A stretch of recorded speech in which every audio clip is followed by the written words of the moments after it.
Usted ha retratado múltiples escenarios muy tristes, muy pavorosos de la guerra en Colombia. ¿Qué puede explicar que en Colombia sí haya trapeado tanto con la dignidad del ser humano?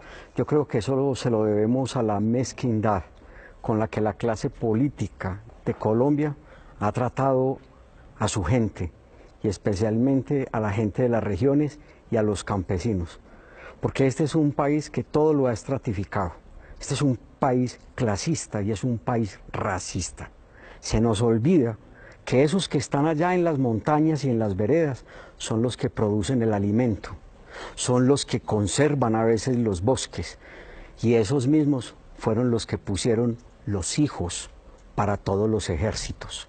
Esos mismos fueron los que perdieron la tierra, fueron los que perdieron la vida, y por eso yo digo, fueron humillados y fueron ofendidos. En Colombia en los últimos 70 años han sido asesinados cerca de 600.000 colombianos. Las cifras son brutales, la sangría que ha tenido Colombia es brutal.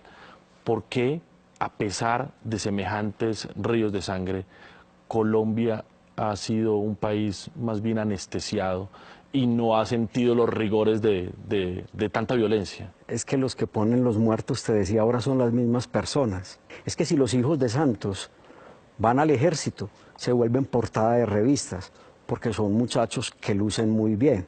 Hay hijos de otros presidentes que se vuelven negociantes, pero a la guerra jamás van a ir los hijos del poder. En este país se banalizó mucho la vida de las víctimas. Es que en este país los medios se especializaron fue en entrevistar comandantes. Comandantes del ejército, comandantes de guerrilla, después comandantes del paramilitarismo, alcaldes y gobernadores. Y mientras tanto, la gente huyendo a través de las montañas, atravesando ríos, Las víctimas sí, desoídas. las víctimas, atravesando ríos, cargando en sus brazos no solamente sus hijos, sino a veces un mico, un cerdo, una gallina. La guerra no tiene rostro de mujer. La guerra no tiene el rostro de esos niños y niñas que huyeron, de esos que resistieron. Y es a esos a los que yo aprendí a enfocar, a ver con mi ojo, a ver con mi corazón. Y esas fotografías mías son para decir, aquí hay un testimonio, yo vi, yo registré o yo documenté, yo estoy contando una historia.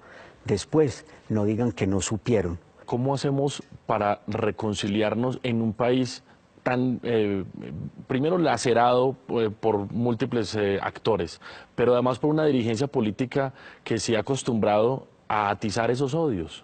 Este es un país mayoritariamente católico. Soldados, policías, guerrilleros, paramilitares y los muchachos de las bandas, todos utilizan símbolos religiosos. Pero es que este es un país que no cumple no solamente el quinto mandamiento, el de no matarás, sino que es un país en el que se roba, porque no hemos entendido que la educación es parte de la decencia, y que más importante que la física y la matemática es la decencia y es la humanidad. Y cuando te planteo eso, es que no es solamente la clase política. Yo le tendría que decir a los obispos de este país, en Colombia, la misma iglesia no ha trabajado para cohesionarnos en la reconciliación, en el amor y en la paz.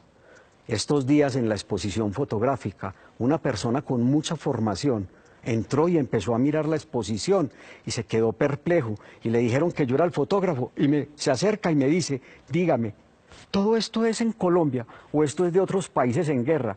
Y le dije, no, esto es solamente de Colombia, y es lo que yo apenas he visto. ¿Qué tiene que pasar en Colombia con las élites, con el poder, con los que toman las decisiones para que este país entienda no solo las cicatrices de la guerra para que no las volvamos a repetir, sino que salgamos de estos remolinos de violencia?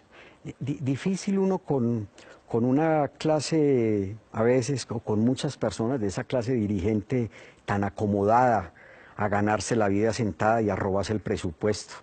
A los que no hay que meter a la cárcel, yo los colocaría a prestar un año de servicio social en las comunidades más apartadas de Colombia, a que vayan a sembrar la tierra y entiendan lo que es producir plátano, maíz o yuca en regiones apartadas, a que entiendan lo que es tener un hijo enfermo y no tener un lugar de salud donde los puedan atender. De una forma digna. Sí, de una forma digna, exactamente.